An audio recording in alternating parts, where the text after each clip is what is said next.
Hello grade 10s, welcome back to a new video. So in today's video we are going to deal with unemployment. Okay, so we'll be looking at unemployment in South Africa, South Africa's unemployment, who they are, how many, and the approach to the problem. Government programs, we're going to look at the approach to the problem and the economically marginalized. So without wasting any more of your time, let's get right into the video. So unemployment is a serious problem in South Africa. By the end of this topic, you should understand the nature and the main causes of unemployment in South Africa, as well as approaches to solving the problem. So let's look at the nature of unemployment. So we're going to be focusing on the numbers. Facts. Over 3 million people are unemployed in South Africa. Half of this have never worked. It is difficult to know how many people are working in the informal sector, as figures are not available. If we can increase our economic growth, we could reduce our unemployment rate significantly.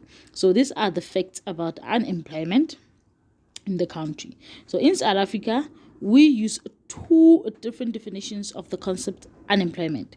The first is the official definition used by the Statistics South Africa. The second is the expanded definition. So according to the official definition, someone is unemployed if the person did not work during the 7 days prior to the survey. The person wants to work and is available to start work within a week of the survey. The person has taken active steps to look for work or to start a business in the 4 weeks prior to the survey. So employed people are people who work in other people's businesses and people who have created employment for themselves. So an unemployed person, in the simplest essence, is a person who is willing to work but cannot find work. According to the expanded definition, someone is unemployed if the person did not work during the 7 days prior to the survey. The person wants to work and is available to start work within a week of the survey. But we do not count people or children who cannot be economically active, like underage kids. So if you're not if you're underage, you're not unemployed, you're just not working. Okay? So unemployment only applies to people who are above the ages of 18. So to calculate the unemployment rate equals number of unemployed divided by total EAP times 100 over 1. So EAP is the economically active population. So people under 16 who have jobs, as well as those who do not have job but who are able to work and want to work. So the economically active population consists of people older than 16 years old who have jobs, as well as those who do not have a job but who are able to work and want to work.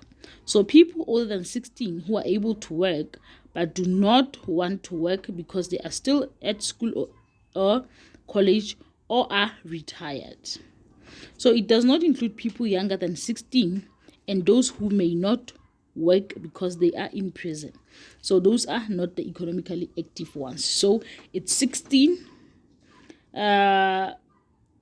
Those who are under the ages of 16 are not economically active, and those who are in prison are not economically active. Refer to the figures in the textbook when studying unemployment.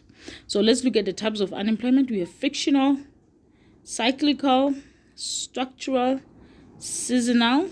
So you can be asked to name the types of unemployment. You should know the frictional unemployment occurs when a person is between jobs or looking for a job for the first time. So this is frictional unemployment, such as a doctor, such as a school leaver or student who has recently graduated. They are called frictionally unemployed people. And then cyclical unemployment is the result of cyclical changes or fluctuations in the economy. During an economic recession, many workers lose their job, and when the economy recovers, and starts to expand, these workers find job again. And then, so they are just cyclical unemployed people are people who are unemployed because of the state of the economy. And then structural unemployment occurs when the nature of the economy changes and the skills of the labor force do not match the needs of the economy or the technology used in the workplace.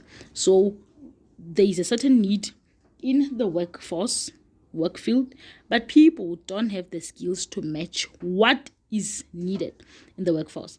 And then seasonal unemployment occurs when workers in a particular occupation are only needed for part of the year. So let's talk about people who harvest different type of plants, things that are planted, like when we have the orange season, certain people are employed because they are going to harvest orange.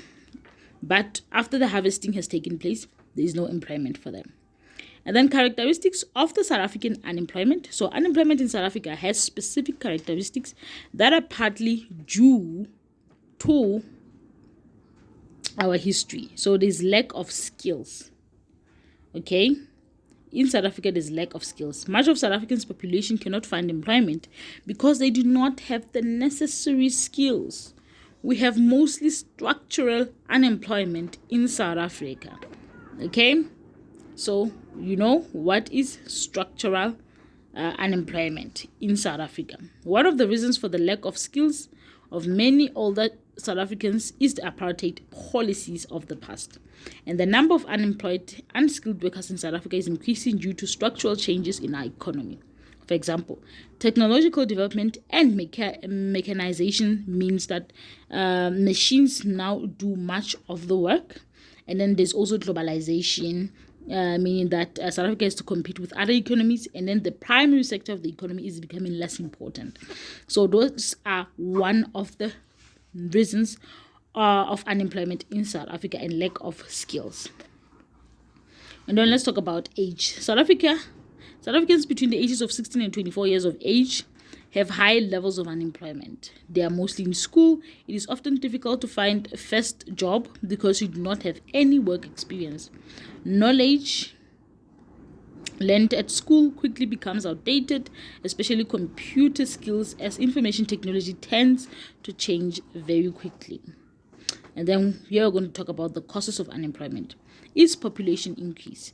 So, or the economy or businesses that are active cannot absorb all the people that are being born and that are growing up.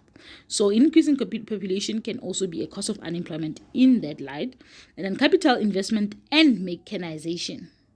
So competition within South Africa as well as from the global economy means that businesses are under very increasing pressure to produce more goods and services more efficiently. So businesses invest in machinery which work faster to keep up with demand. So capital investment in terms of machinery replacing people in other factories is another cause of unemployment.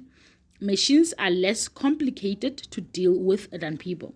So that is why people are unemployed, is because of that capital investment in technological equipment. And then we have historic reasons. The policies of apartheid prevented a large section of the South African population from getting proper education and training. So we are still grappling with the effects of apartheid even today.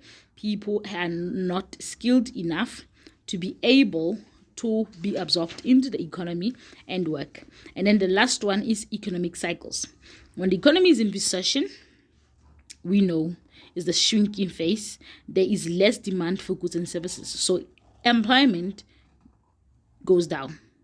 And then when the cycle is in prosperity and recovery, people are starting to get more jobs. So another thing, the economic cycle also plays a role in the unemployment rate in the country. What are the effects of unemployment? What are the consequences of unemployment? What will we get from unemployment? Poverty. Unemployment is the main reason for high levels of poverty in South Africa.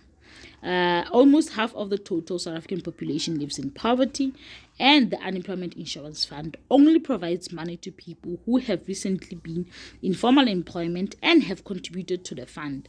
So it's not everybody that is unemployed who will get the Unemployment Insurance Fund. And a social problem, being unemployed affects people's pride and dignity.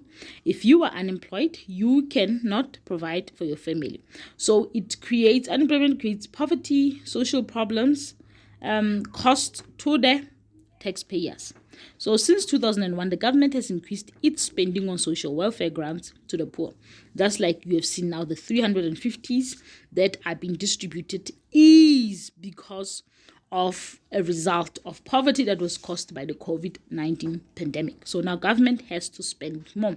What is happening? The taxpayers' money is now going towards taking care of the less people who are not able to work. So many more people in South Africa receive grants than pay tax. So that is another issue.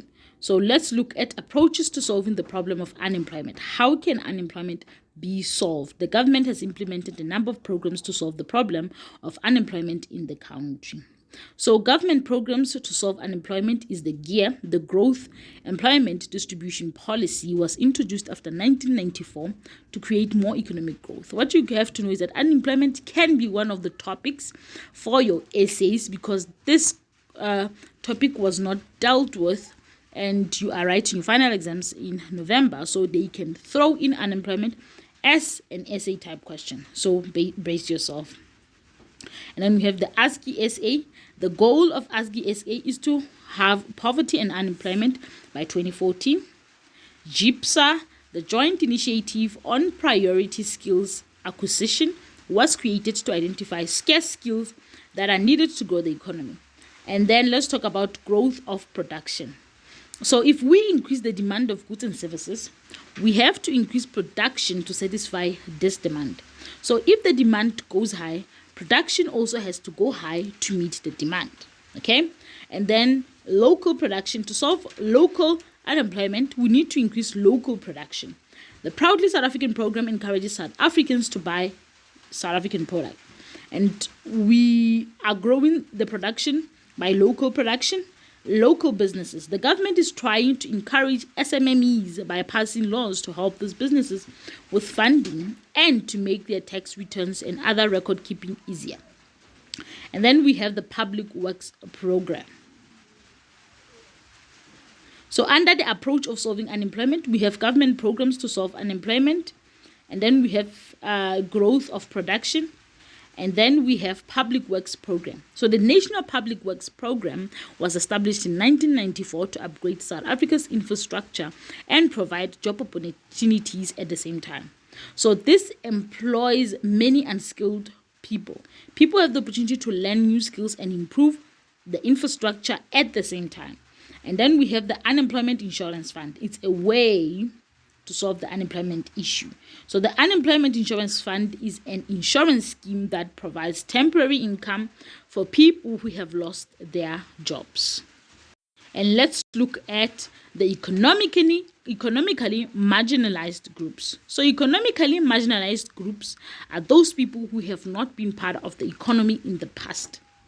Okay, marginalized groups are the most vulnerable and unemployed. People who were excluded during the apartheid era are the economically marginalized groups. So the marginalized groups include those who were previously disadvantaged as a result of apartheid policies.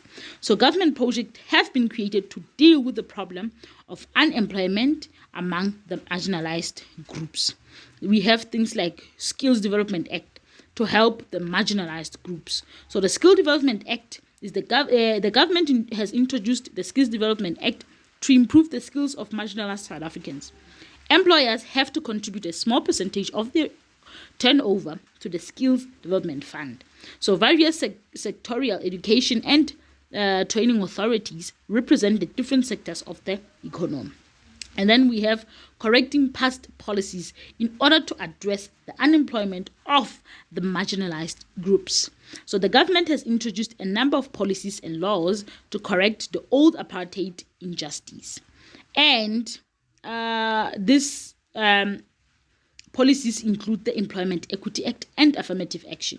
So the Employment Equity Act and Policy of Affirmative Action have been introduced to address past policies that discriminated against certain population groups. Employers must give preference to Black people, women and people living with disabilities when recruiting workers. And then this applies to all except a very small business. So if your business is very, very small, they do not have to apply the affirmative action. Okay? And then we have the broad-based Black economic empowerment. The broad-based Black economic empowerment policy aims to increase the Black ownership of businesses. So we are done with that chapter. Here we have questions. You can just pause the video, do these questions yourself, just as a way to practice. Thank you very much for watching. Don't forget to like, comment, and subscribe to the channel. Until the next one.